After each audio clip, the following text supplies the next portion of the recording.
So for me, especially because I like spending loads of time on the water, everything's right here on our doorstep. You can just look here now. We've got flat water, we've got waves. Everything's sort of just so close and easy.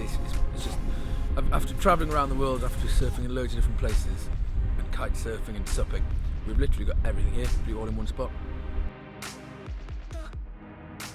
The Dyfi Valley's bred some really good surfers and suppers as well. One of the most recent ones is Glyn as he's known, a lad from Aberystwyth. He was brought up here, he learned to surf with us, but he's now over in Portugal, and he's generally all over the world surfing monster waves.